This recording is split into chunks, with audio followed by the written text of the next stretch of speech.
Hey everybody, welcome to the Improv Summit. I am Spencer, and with me today I have Leo. Leo, how's it going? If I was any better, I couldn't handle it.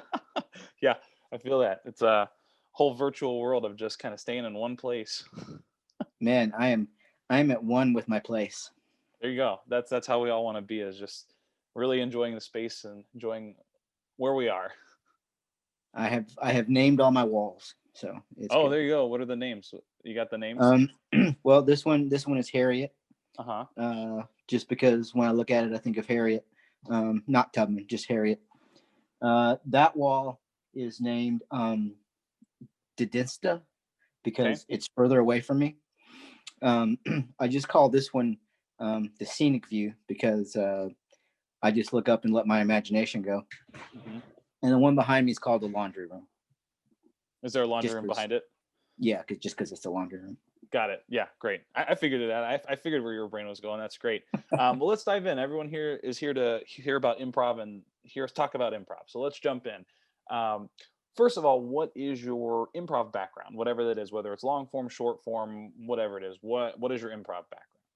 Well, um, I'll try to condense this into the Reader's Digest version. Sure. My first experience with improv was in a drama high school class, and I hated it. Mm. I was horrible. Like it freaked me to frick out. I was like, I ain't gonna do that. And then as you graduate, the teacher would say, "This is what you need to work on." And sure enough, she said, "You need to work on improv." I'm like, well, Mm. yeah. Um, about 3 years after graduation, I had a cousin that was living in the Chicagoland area, and she said, "Have you ever heard of Second City?" And I was like, "No." At the time, I was like 19, 20 at the time, and she goes, "You should come up and see a show." So I went up, I saw a show, and I was like, "These guys are crazy awesome." And then I live in Evansville, Indiana, which is at the southern tip of Indiana. Hmm. Like from Chicago, like if you're in Chicago and you want to get in Indiana, it's about as far as away you can go from Chicago. Ah, okay. So uh, I called Second City and I was like, "Hey, can I take your beginner's course?" And they said, "Yeah, sure." So I spent a year um, traveling once a week back and forth from Evansville to Chicago to take a Wow. three hour class. So that's where I got my I'll call that my base. The rest of my training was either through books because where I'm at there is no I'm not playing big fish in a small pond. But if somebody Mm. says improv where I'm at, they usually call me because I'm the only guy in my area. If you say improv, you're probably going to get a hippie jam band. Mm. Hmm. That's just it. I've taken a couple of solo classes with Andy. Can never say his last name. He's a phenomenal man. Andy Inninger. Mm. He does the I can't even think what he does, but he showed me how to do a complete 45-minute piece with just me, which sounds daunting, but as an improviser, um, the rules go out the window because if you deny yourself, you can make total sense of it. And you Mm. say, you're crazy, or well, this is where I wanted to go, and you can back yourself into so many corners and get yourself out in whatever way you choose. Uh, it's it was the first time that I had dealt with, and I'm a huge yes and like my I've got this theory that if you could yes and in Congress, things might get fixed. But Mm. I digress. Uh, so that taught me how to do a lot of different characters within a single scene or story, and that was I'm showing my age. That was a good 20 years ago when I did that. Since then, I picked up books. One of my Truth and Comedy. Hmm. Man, within the first Great few book. pages, it says if you want to be funny, put the foot down. I'm like, okay, I like this. Um, I taught high school kids and middle school kids like a basic improv course, and I had been doing that for the last 10 years, and then the beer virus hit, and everything went poof. Hmm. So, and I think I learned more teaching than I did in the class aspect. Mm, Because when you're doing it, you're like, yeah, this is fun, this is great. You don't actually realize what you're doing. You're just doing it. sure. And as a teacher, you're watching them do it, and you might need to tweak there, might need a little, like why did when and just this is just an example, when your scene partner came in and you turned away from them, what why did you do that? And then they'll explain it to you in some remarkable ways. And then when I would be in a scene, uh, the most recent group or troupe that I was in was called Ralph, Dave, and etc., which was like an episodic. Each show was Mm, Ralph and Dave getting in trouble, and I played etc. So it was Ralph and Dave, and then I played all the parts in between. mm, Uh, but in teaching the class, I learned how to focus even more and listen more and take what was given to me, so that I could give more back. And that's one of the things that I enjoy about improv. It's about giving. It's not about the spotlight. It's not about being the funniest man up there, the funniest woman up there. It's just about experiencing what's going on right here, right now. If it's funny, great. If it's dramatic, cool. Just be honest and true. mm. I love that. I love the it's not about being funny, but again, it's about support. It's like a team sport. I keep saying that in all these summits, but it's like a team Yeah, sport. It's not an individual thing. Yeah, individually you want to grow as an improviser, but individually you're growing as a team, and team wise you're growing as an individual. It's a weird way to put yeah. it, but it's exactly what it is. Now, you kind of touched on this a little bit, with like what kind of drew you to improv and what kind of kept you there. But like, let's say in high school, you said you hated improv. What kept you wanting to improve that skill or to actually keep doing improv? Well, in high school drama class, there's not much form. It's basically theater games, and that a class doesn't have enough time to go into the don't think about what you're doing, just do it. Agree with what they're doing. So I had no concept of that. Mm, And when I saw the Second City show and I saw their sketch show, excuse me, which was really good, but when they did their improvised stuff, it was magic. That because I came from a thing where you've got some high school kids up on a stage, and if somebody says something, a lot of times they'll just go, no, no, no. It's like, hi, my name is Frank. No, you're Sally. Okay. um, mm-hmm. I enjoyed watching it. I enjoyed seeing other people make people laugh, and that's has become my. If I can make somebody smile or laugh or just forget about whatever issue they're having for the day, I've had a good day.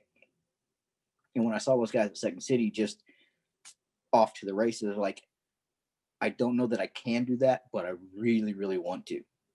Mm, Uh, and as a kid, I was 20-ish when I went up there, and I had all these, oh, I'm going to go to Second City, and I'm going to be in SNL, and I'm going to be and it's not necessarily about that. And the more improvisers that I get in touch with, man, once it gets in your skin, it's there. I mean, mm, I have used, and not to be cliche, I have used the yes and situation in my last 3 jobs. Now, granted, I work with kids, believe it or not. But when you just sit back, and to me, yes and breaks down into listening, hearing, and accepting. You don't deny, you hear what the person says, and you respond with a positive. So when I deal with kids and I deal with the behaviors, when I deal with a kid who's just going crazy about all this test and all this teacher, and like, yeah, man, that was a bummer. That was what else is I mean, I see that the teacher was annoying you. Was there anything before that? And the kids don't know it. The people that I work with don't know that I use it. mm-hmm. But man, I can get to some really delicate, intricate details of what's going on in a kid's brain. And it's magical. I mean, like, I can just be, I've been riding down the street and somebody with their window down, and somebody will yell, I ride a motorcycle. So, hey, nice bike. I'll go, yeah, and your car's pretty sharp too. I have like a 5-minute conversation at a traffic light with some complete stranger. They don't even know they did an improv scene with me. I mean, it's you know, if you can, I've started to use it just as a way of life. So when I get to be on a stage and do a piece, well, then I get to let the crazy out, you know, and like in a situation like at a stoplight or at the cashier or whatever, I do have somewhat of a filter because I know there are some people that will slap me for whatever I'm about to say. Sure. Recently, I've been doing some improv work with a friend of mine, Todd. We just come in my basement. I've got like this suggestion thing on my phone, and the last one was declare the kiss. And man, we went on this thing, and it's just the two of us. We were 10-year-old boys getting ready for our first kiss. The girls figured out that if they ate cinnamon mints, that whatever they said, the boys were helpless. So then the 10-year-old girls tried to seduce the 10-year-old boys' dad into doing yard work, and it got weirder from there. So being able to do it daily and then taking that to the stage where you can enhance it even more, like the game explore and enhance, has let me just, I mean, my whole day is just improvisation. Great. And actually it kind of leads me into this other question that I had regarding using elements of improv daily.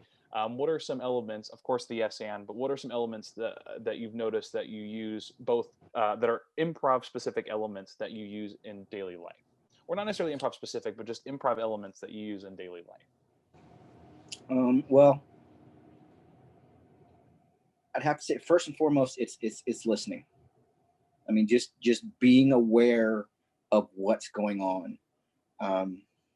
You know, if I walk into a classroom and, you know, Joey over here is flinging a chair, yeah, that's going to catch my attention. But then if Sally is over here crying at the desk, you have to be aware of both of those things going on. And if you don't, you know, so, oh, Sally's crying. Oh, Joey just threw a chair. Well, there's a concussion and workman's comp. So that listening and just being in the moment. You know, you can't worry about 3 minutes ago when somebody bit you. You can't worry about, you know, yesterday when somebody was so mad at you they almost gave you black eye. All you can worry about is the situation at hand. Because if you start thinking, well, if this goes any further, well, this is going to happen and this is going to happen, well, this might happen, you're frozen and you cannot move forward.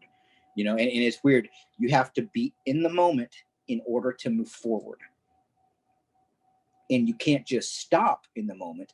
You have to continue the progression. You know, it's like a scene. So, you know, if it just comes to a standstill, lights, curtain, down. In daily life, you don't have that option. You either in my work, you either help the child or you don't. And being able to, and it's weird because sometimes it's like okay, boom, I'm on. And sometimes, you know, and that's I like to watch improv where I see the players take in and actually think about, you know, and they roll it over and like, okay, this is the situation I'm in.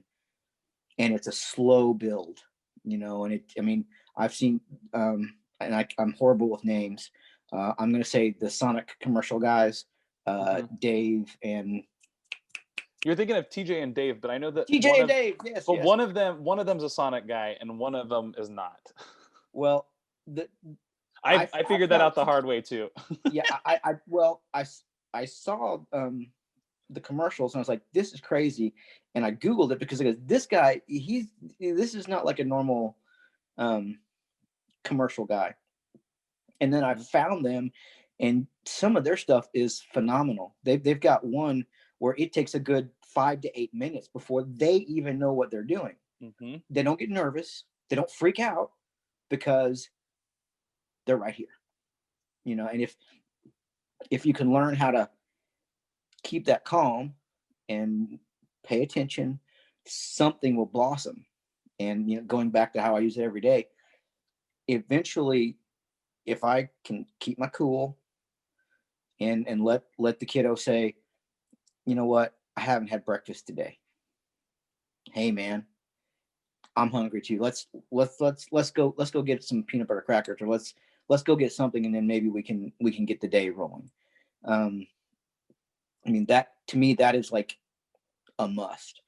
Uh, Mhm. it's the listening and the being in the now, and the acceptance. Accepting, what what a child says to me. And again, this is just in job, not necessarily a scene, but accepting that the kid has said. Sometimes, I mean, people don't realize, you know, everything you do takes energy. So if there's a kid in a room who's cold, all of his energy that should be used to learn is being used to keep himself warm. So if Mhm. they're like this and they're being rambunctious, and a teacher keeps going, sit down, sit down, sit down, sit down, I was like, like, why aren't you paying attention? Well, because I got frostbite on my private parts and I'm freezing over here, and if you just give me a sweatshirt, I can go. They don't always come out and say that like that. You have to listen, find out what it is, and then you carry on. And Mhm. I do it in that, and some of the most fun improv scenes I've ever done have been like that, where you get up there, it's like, what are we doing? And it just blossoms into this beautiful, beautiful flower. Yeah, it's wonderful to see how everything plays out. And I want to kind of touch on the first thing you said. The very first word you said is listening. And what's interesting is it's been a topic that I think has come up a lot, is this idea of improvisers being listeners, and how everyone, you always hear everyone going, well, I'm a good listener. But I don't think people realize how much of a listener or a good listener they're not until they get into improv. And you don't know what the conversation is about until you get in there. You have to listen to what's happening, figure out who you are, where you are, what you're doing. What did that person just say? And you can't go back and say, can you repeat what you said? Because sometimes the person doesn't remember what they said. So Exactly. it's one of these things where I've discovered, and I'm sure this is a term that like exists in the ether, but through this summit, I've discovered a sense of heightened listening. I feel like improvisers have a heightened listening, whether it's a good listening, better listening, best listening. It's just a heightened sense of listening. It's a different type of listening skill, and I think that that enhances, like you said, listening in daily life, but it enhances that in a different way. It works like it's like if left brain and right brain both had a listening muscle. Improvisation works the right side of the listening, whereas business works the left side of the listening, but they kind of come together even more so in that improvised world. So I think that it's great that you also mentioned it, because it's a recurring theme, and I think it's very important for people to know that listening skills really increase in improv, no matter Well, what kind of improv you're taking. well, I mean, it's and that's the thing, and that listening again leads right back into knowing who, what, where you are in any given scene. And if you're not listening, you, like you said before, you have no idea. And I don't know. I'm sure you've been on a stage with somebody who is just, they're there. They want to be funny, and they want everybody to laugh at them. And the harder you try to listen, it's like, they'll, you'll say anything and they'll go completely 180, and then you agree with that, and then they go another 180, and you're sitting there, and it's almost, if you're in a scene with somebody like that, the more you listen, it's the one time when listening is a curse, because you're trying to make sense of all the stuff that's going on, and there's absolutely there's not even a thread, there's no safety line. It's just, you sit back, and I mean, I've seriously been in scenes where I just go, yep, yep, Mm-hmm. yep. So yeah, you have to have that listening, otherwise, and again, if you can't listen just to your fellow man, and you want to get up and do an improv scene, take some sort of listening course first, because it is a fundamental. I mean, you have to have it in order to move forward. Absolutely. I think that's like, it's like the improv, like the number one rule is yes and, but I almost feel like it's listen and then yes and, because you kind Well, of have to know what's happening. and I think I totally agree with you on that. And what I was telling my kids was, I need you to break down the yes and rule for me. And what does it mean? Yes and is kind of like this all encompassing thing, but there are a lot of intricacies in just yes and. I think listening is, it is the cornerstone of yes and. I've done like one or two like business improv things where people want to, we want to liven up the meeting, and first thing I tell them is, what does yes and mean? And they'll just say, oh, well, you agree. Well, I can agree with you and not listen to you. I have to listen to you in order to know what I'm agreeing to. And so when you break it down to the listening, to me, rather than yes and, it should be listening and sharing. That's the just my old man cranky side of it. No, I love the way that listening and sharing. That's a great way of putting it, for sure. So on a completely unrelated segue, um, there's what's interesting is there are so many different types of improv, and people don't realize that there's quite a lot of different types and styles of improv. Do you feel like you draw to any specific type of improv, and any kind, like whether it's long form, short form, or a specific style like genre, or two prov or three prov? And if you've done any kind of short form, do you have a favorite like improv short form game, or a favorite warm up game that you feel like really helps you get in the zone for improvising, improving? I was gonna say improving, and then I fixed it. In the last 3 years, long form has totally, that's been my go-to, just because I like the idea of starting with something and then taking it on this crazy adventure and then wrapping it right back up. The group Ralph, Dave, and etc.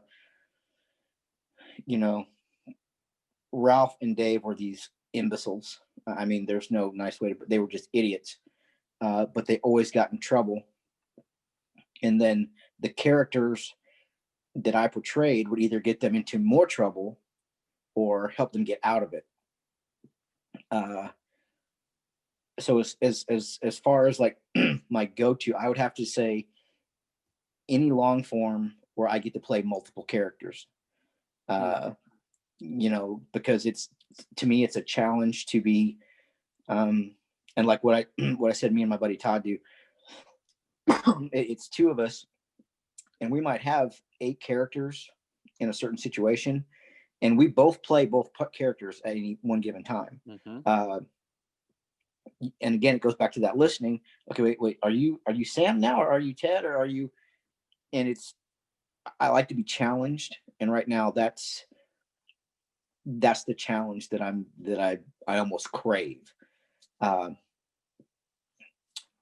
As far as short form, I think I've done so much of it that and again, it's the area that I'm in. If in the area that I'm in, if you say short form or long form, they don't know what you're talking about. When you kind of explain in where I'm at, if I say short form, my following sentence is like, whose line is it anyway? That's when I talk to a fellow improviser, and they automatically know what short form or long form or two form or solo, whatever, and they actually get the language. I feel like, but I ramble on too much. No, it's all good. The long form or solo is my go-to. I just because when you're left up to creating every character in a piece, your brain will take you to places that you had no idea existed inside your skull. I mean, because it there's absolutely, in solo, yeah, there are, I hate to do this, but there are rules, but they're just kind of there as if you want to. And the more you back yourself into a corner, the more creatively you get out of it. And again, to go back to what me and my buddy been doing, we paint ourselves, mop ourselves, asphalt ourselves, glue ourselves into so many corners, and then the ways that we get out of it, we've got done before, and just said, do you remember anything of what just happened? No, I remember that one part that was pretty good, but the rest, because it's so far out there, and and even touching on the whole two-prov element, because I have a two-prov duo as well, and what's interesting is me and my buddy, we'll do a scene, and let's say there's 3 characters in the scene, and there's 2 of us. He's playing a character, I'm playing a character, and then he goes and plays the 3rd character that's talking to his character. So then I have to go be his character. So I have to remember his physicality, his voice, what that character's POV was in the scene, and also remembering what my character's POV and all of that was, and also this new character that's coming in and where they are and everything. So it's like it plays off of the improv, and it takes it to a different level, a different area of the brain. Because when you're in a group, unless you have like this thing where you mix up like a mistaken identities kind of situation or identity crisis, you're generally not, like, if I'm in a scene, I'm not going to generally be switching characters with that person. But in a two-prov scene, anything is fair game, and it's it's not only remembering my character choices, but it's remembering his character choices for both characters. So it is another level to add. Like, if you have like an onion and you're peeling back all the layers of the onion, that's just one of the layers, which is why improv is so fascinating. Which we'll get to my main question here in a little bit, but I'll probably bring back that onion metaphor later. But on that note, because I've just discovered so many things in improv where I've had like these aha moments myself as an improviser, where I'm like, oh, I get it now.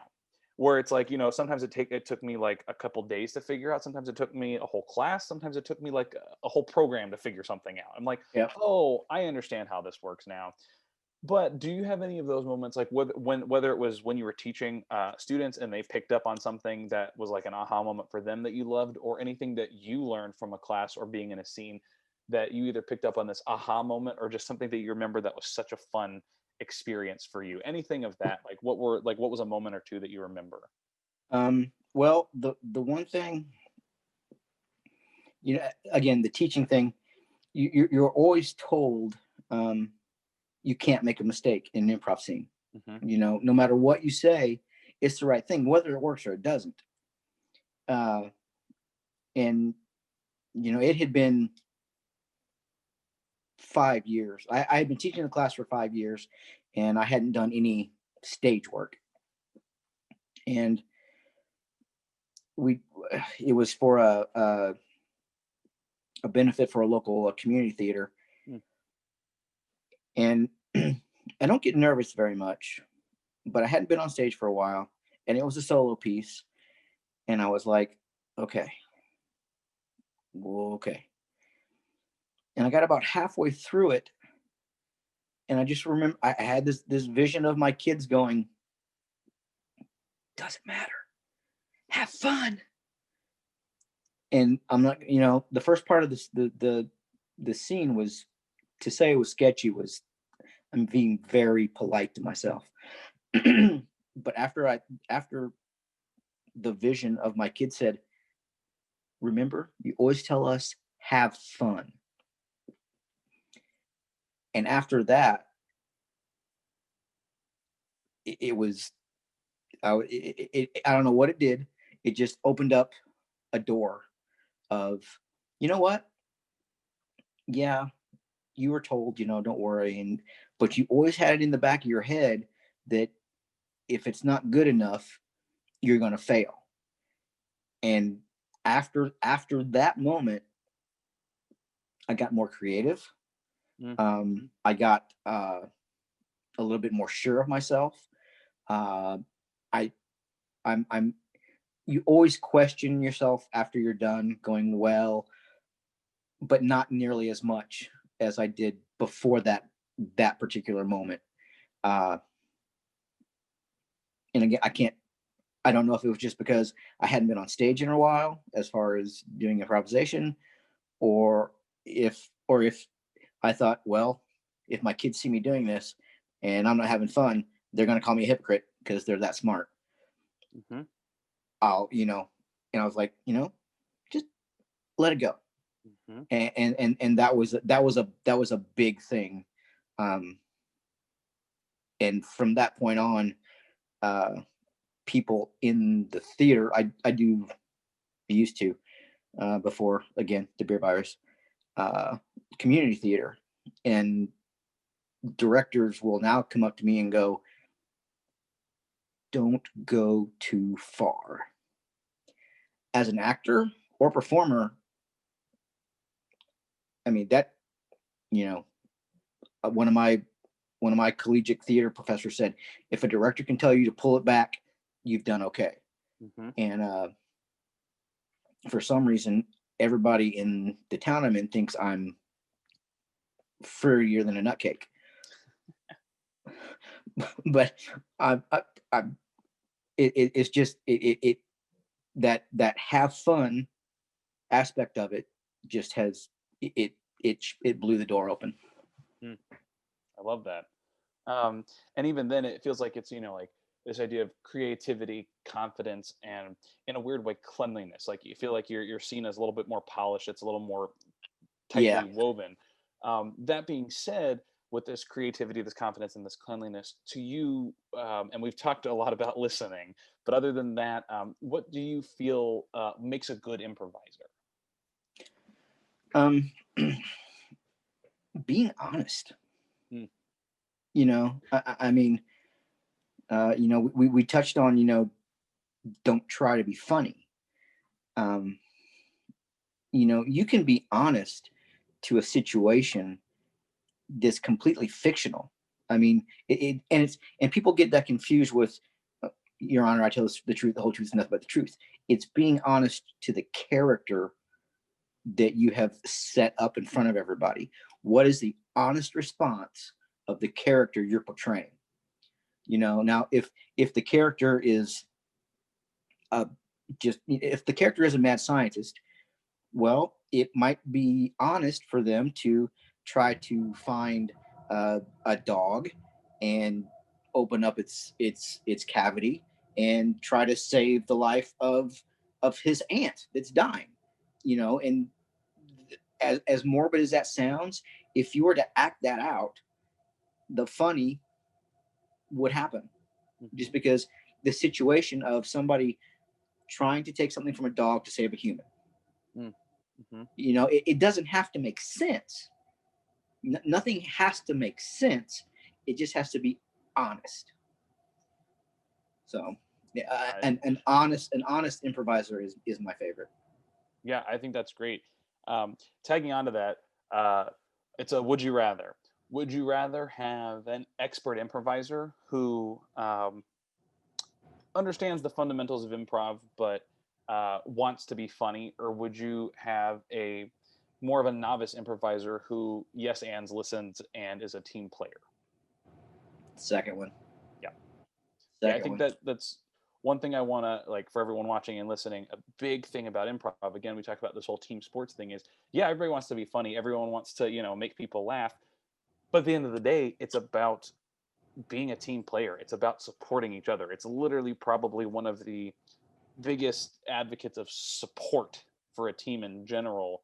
And I think that what people often forget is they're like, I have to be funny, I have to do this.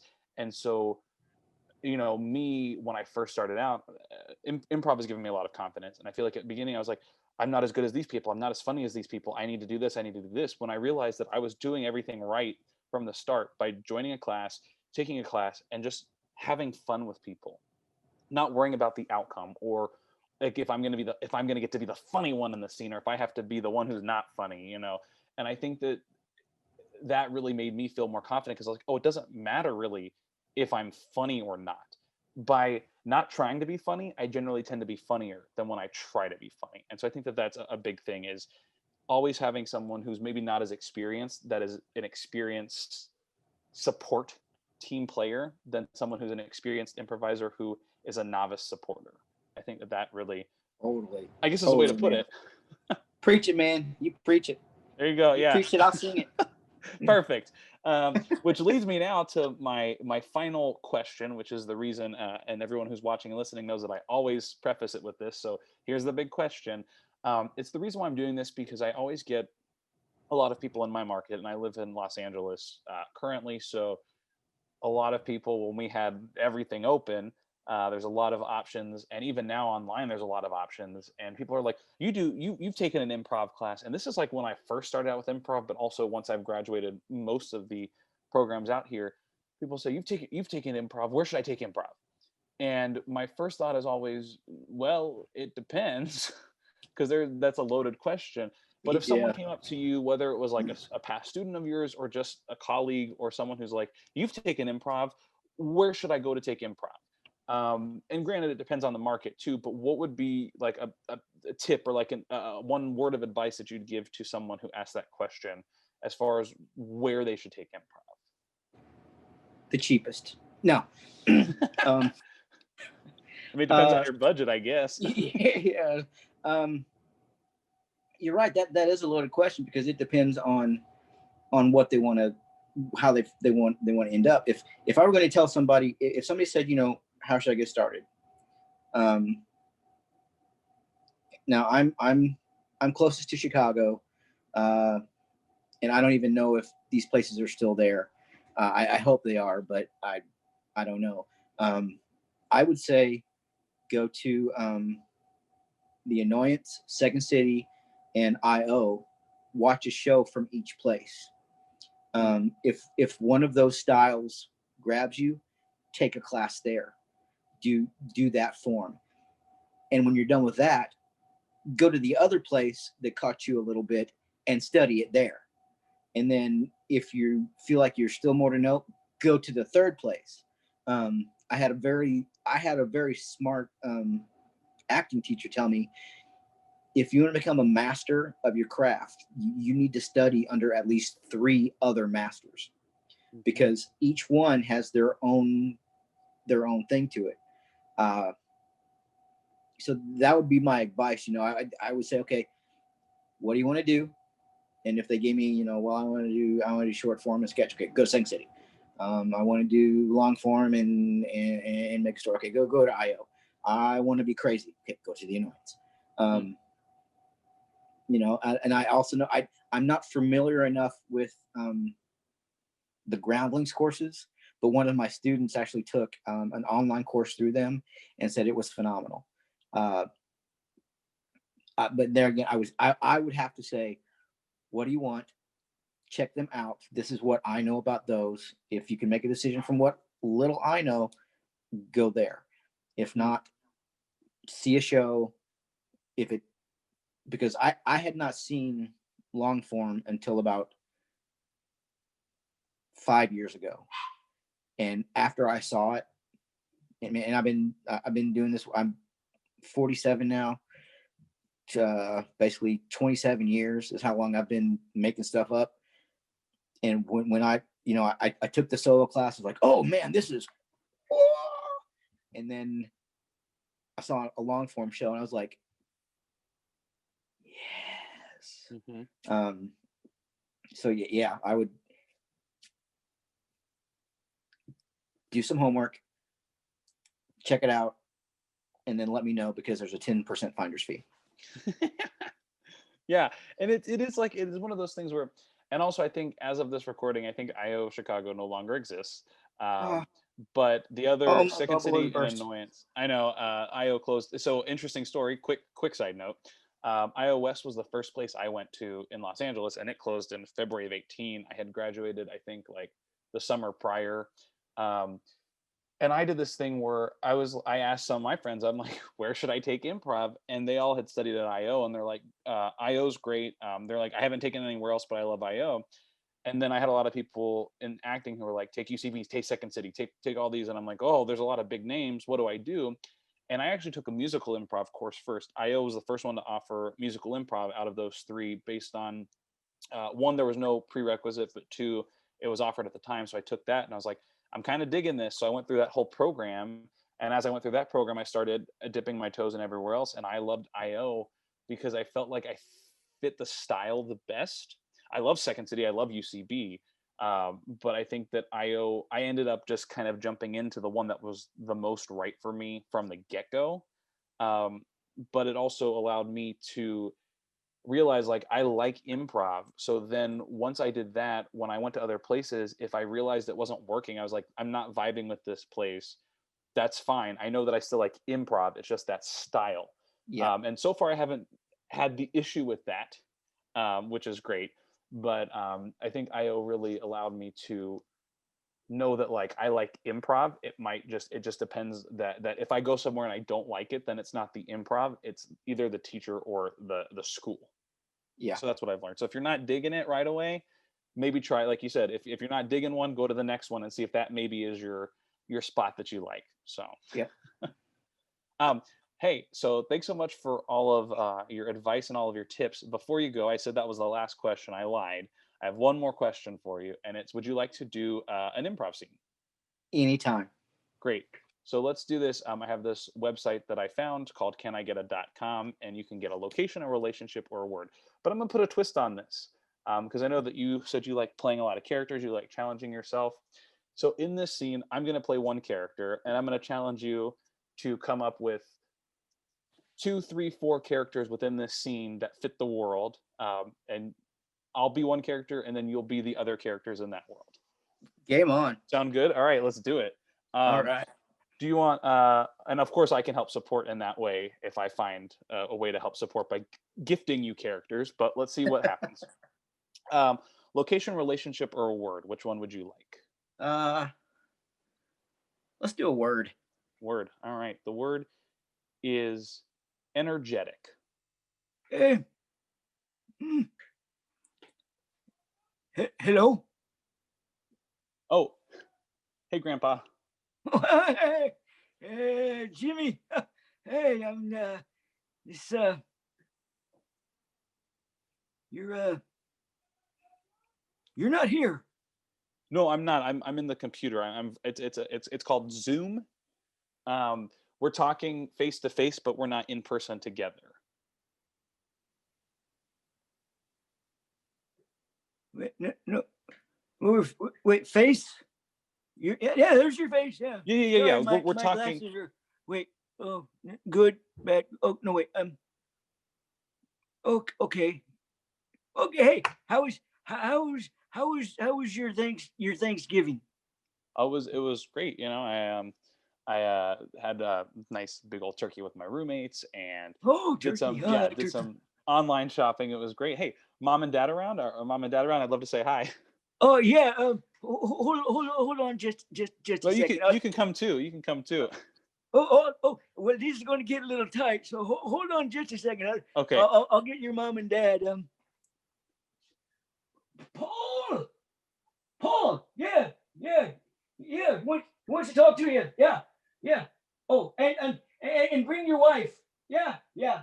What was your name? Sarah. Yeah. Oh, yeah. Come here. Hold on. Sure thing, Grandpa. Yeah. Oh, oh, look at you. Oh, how are you? Oh, Oh, I'm oh. good. I'm good, Mom. Mom, you're a little. Good.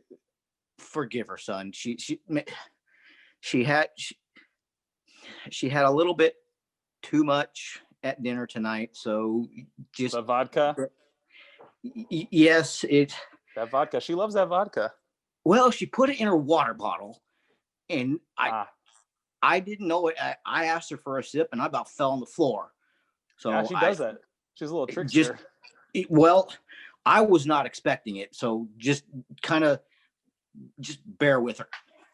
Sure, sure. Oh, Yeah. he's being such a fuddy duddy. Just listen. I was cooking, and I was like, you know what? You know what makes my dinners taste so much better?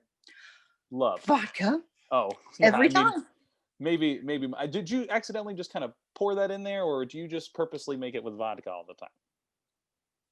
Is there a difference? I mean, if it's got vodka in it, whether it's an accident or on purpose, it always leads to a fun time. I told you. Yeah, Dad, you're right. She's she's She's lost it. she's gone. Hmm. She's it's no, no, no. I Put mean, the bottle down. Put the Mom, stop that. Dad, is how or Mom, how was Thanksgiving? Put the bottle it down. was it was great. We were all here, all three of us.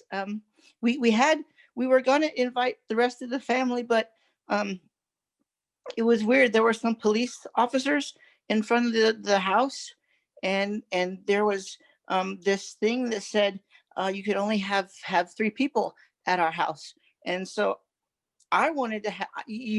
I like a big Yeah, Thanksgiving. Uncle Tony, Aunt Mary, and then All of them. All of them. your relatives, Uncle Mike and Aunt Judy. But yeah, of course we can't. Times are weird. We can't have everyone. Well, I actually I invited them all, and I didn't know that we weren't supposed to do that. And so, and I said, be here promptly at 2. Mm. And amazingly enough, they all got here at 2. Oh, that's the first time they've got there right on I time this know, year. I know. It made no sense to me, and unbeknownst to me, this had somewhere in there was an undercover agent who had been spying on us, and there was a SWAT team, and there was one FBI agent. When the family came in, it, they were all pushed down on the ground, and they were handcuffed, and Wait, is this true, Dad?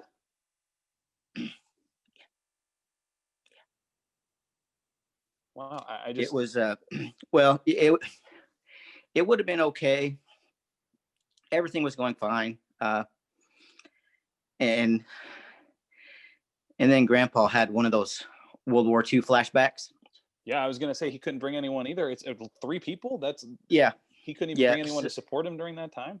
No, well, he was, he comes and he goes, but he had a flashback of I don't know if it was D-Day or V-Day or a day that I honestly don't know. All I know is Grandpa went ballistic.